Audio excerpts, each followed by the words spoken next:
Hello people, welcome to my channel. ఈరోజు మనం లక్ష్మీ కథ తెలుసుకుందామా. లక్ష్మి అంటే మన ప్రధాన దేవత. ఈమె త్రిమూర్తుల్లో ఒకరైన విష్ణు భార్య. పార్వతి, సరస్వతితో పాటు ఈమె త్రిదేవతల్లో ఒకరు. ఈమె డబ్బు, సంపద, శాంతి, శ్రేయస్సు, అదృష్టాలకు దేవతగా పరిగణించబడుతుంది. మన ఈ భారతదేశంలో మన అమ్మవారిని శ్రావణ మాసంలోనూ 5 వారాలు వచ్చినా 4 వారాలు వచ్చినా పూజ చేసి మనం ఎంతో భక్తి శ్రద్ధలతో ఆరాధిస్తాం. అలాగే కూడా దీపావళి పండుగ నాడు కూడా మన ఈమెని పూజిస్తాం. మన హిందువులందరూ దీపావళి పండుగ నాడు లక్ష్మీదేవిని పూజిస్తాం.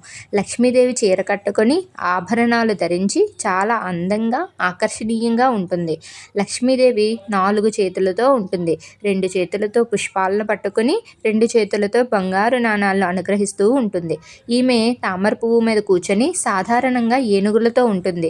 ఈమెకు అనేక అవతారాలు ఉన్నాయి. అంటే మానవుని రూపంలో లేదా మరే ఇతర రూపంలోనైనా భూమిపైకి వచ్చే మన దేవత. అలాగే విష్ణుదేవేరి అయిన లక్ష్మి విష్ణువు భూమిపై రకరకాల అవతారాలు ఎత్తగా అతనితో పాటు ఈమె కూడా భూలోకంలో రామాయణంలో రాముడి భార్య సీతగా, మహాభారతంలో కృష్ణుడి భార్య రుక్మిణిగా, కలియుగంలో వెంకటేశ్వర స్వామి భార్య పద్మావతిగా అవతారాలను ఎత్తి అతని వివాహం చేసుకుంటుంది. లక్ష్మిని మహాలక్ష్మి అని కూడా అంటారు. ప్రతి సంవత్సరం శ్రావణ మాసం 2వ శుక్రవారం వరలక్ష్మి వ్రతాన్ని పాటించి లక్ష్మీదేవికి ప్రత్యేక ఆరాధనలు చేస్తారు. దీపావళి సందర్భంగా, నవరాత్రి సందర్భంగా కూడా లక్ష్మీ పూజలు జరుపుకుంటాం. శ్రీ అనే పదం సిరి పదానికి సమానం. అనగా సంపద, ఐశ్వర్యానికి దేవత. మానవాళికి 8 రకాల లక్ష్యాలు అవసరం. అందుకే ఆ లక్ష్యాలు అష్టలక్ష్ములుగా అవతరించాయి. లక్ష్మి అనగా లక్ష్యానికి దారి తీసే దేవత. లక్ష్యం సిద్ధిస్తే లక్ష్మి కటాక్షం పొందినట్లే అనేది భావన. ఇప్పుడు మన అష్టలక్ష్ముల గురించి తెలుసుకుందామా. ఇందులో మొదటిది ఆదిలక్ష్మి, అంటే మహాలక్ష్మి అని కూడా అంటారు. 4 హస్తాలతో ఒక చేత పద్మము, మరొక చేత పతాకం ధరించి 2 చేతులందు అభయవరద ముద్రలు కలిగి ఉంటుందో ఆమెనే ఆదిలక్ష్మి అంటారు. అలాగే రెండవది ధాన్యలక్ష్మి.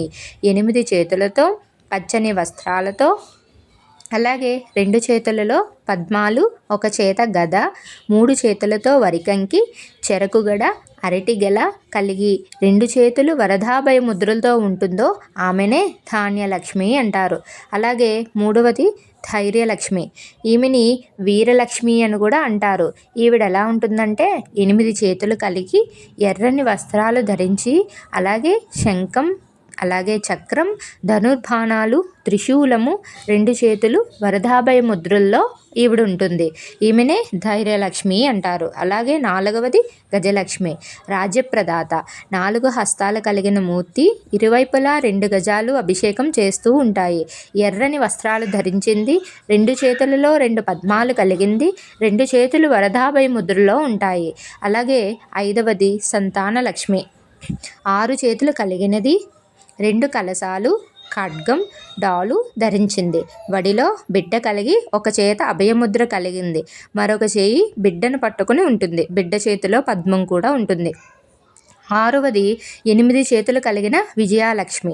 ఎర్రని వస్త్రాలు ధరించి శంఖము, చక్రము, ఖడ్గము, డాలు, పాసం ధరించింది. 2 చేతులు వరదాభయ ముద్రలు కలిగినది.